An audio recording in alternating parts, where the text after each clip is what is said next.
এই ক্যাম্পাস একটা সময় ছিল রাজনৈতিক সংগঠনগুলো ক্যাম্পাস শিক্ষার্থীদের ক্যারিয়ার নষ্ট করার উপকরণে পরিণত হয়েছিল, যে কীভাবে একটা শিক্ষার্থীকে জোর করে প্রোগ্রামে নেওয়া যায়, ক্লাস টাইম নষ্ট করে বাজে কাজে এঙ্গেজ রাখা যায়। শিবির ঢাকা বিশ্ববিদ্যালয় শাখার পক্ষ থেকে 24-25 সেশনের যেসব শিক্ষার্থী, নবীন শিক্ষার্থী এবছর প্রথম বর্ষে পড়ছে, তাদের নিয়ে ক্যারিয়ার গাইডলাইন প্রোগ্রাম।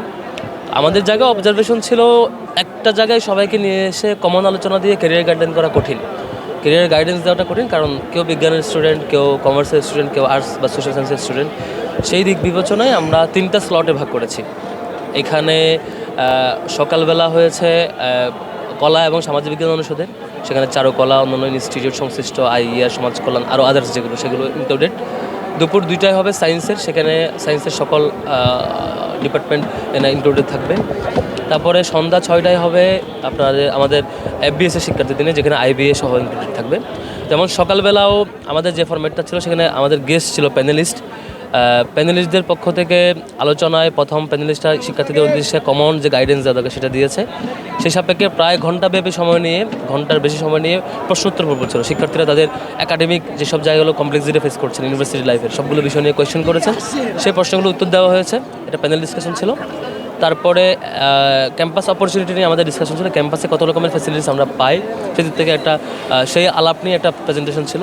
এই ছিল ওভারঅল আমাদের আলোচনা। আমাদের দিক থেকে একটু শুভেচ্ছা গিফট, হালকা স্ন্যাক্স দেওয়া হয়েছে শিক্ষার্থীদের জন্য।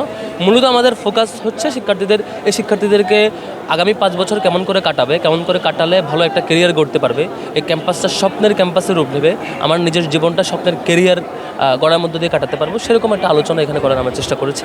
আমাদের প্রথম পর্ব অলরেডি সমাপ্ত হয়েছে আজকে দুপুর 2টা থেকে দ্বিতীয় স্লট, এবং সন্ধ্যা 6টায় তৃতীয় স্লটে। 3টা স্লটে সায়েন্স, আর্টস, কমার্স 3টা স্লটে শিক্ষার্থীদেরকে আমরা একসাথে আলাদা আলাদা স্লটে আমরা আয়োজন করার চেষ্টা করছি।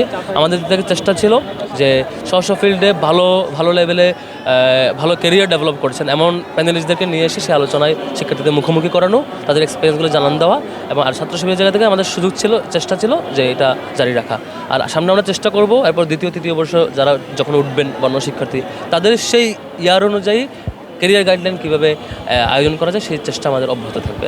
এই ক্যাম্পাস একটা সময় ছিল রাজনৈতিক সংগঠনগুলো ক্যাম্পাস শিক্ষার্থীদের ক্যারিয়ার নষ্ট করার উপকরণে পরিণত হয়েছিল, যে কীভাবে একটা শিক্ষার্থীকে জোর করে প্রোগ্রামে নেওয়া যায়, ক্লাস টাইম নষ্ট করে বাজে কাজে এঙ্গেজ রাখা যায়, এবং ফোর্স করা যায় পড়াশোনা থেকে, ক্লাস মিস করা, পরীক্ষা ড্রপ দেওয়া, এইসব প্র্যাকটিসে বাধ্য করা হতো পলিটিক্যাল সংগঠনগুলো। ছাত্রলীগকে দেখেছি, আরও এভাবে চলতে থাকতো আর কি।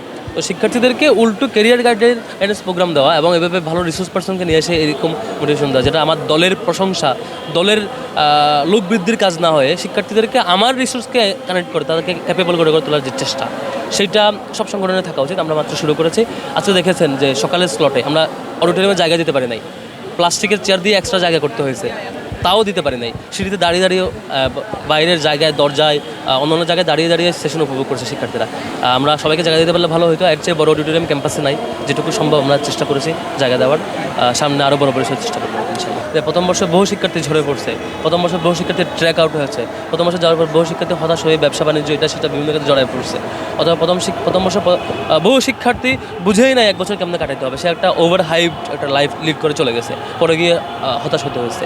এদিক থেকে আমার কাছে মনে হয় যে এরকম counselling and guidance program regular হওয়া উচিত, ভিন্ন প্রবলেমকে অ্যাড্রেস করে রেগুলারটা হতে পারাটা ভালো। Thank you. দেশের নাম্বার 1 ট্রেডিং অ্যাপ ইউএফটি ফার্স্টে পাচ্ছেন ট্রেডিং এর সব সুবিধা, ডুয়েল এক্সটেন্স এক্সেস, কোম্পানি অ্যানালাইসিস, পোর্টফোলিও তৈরি করা সহ আরও অনেক ইউনিক ফিচারের সাথে ট্রেড করতে ডাউনলোড করুন এক্ষুনি।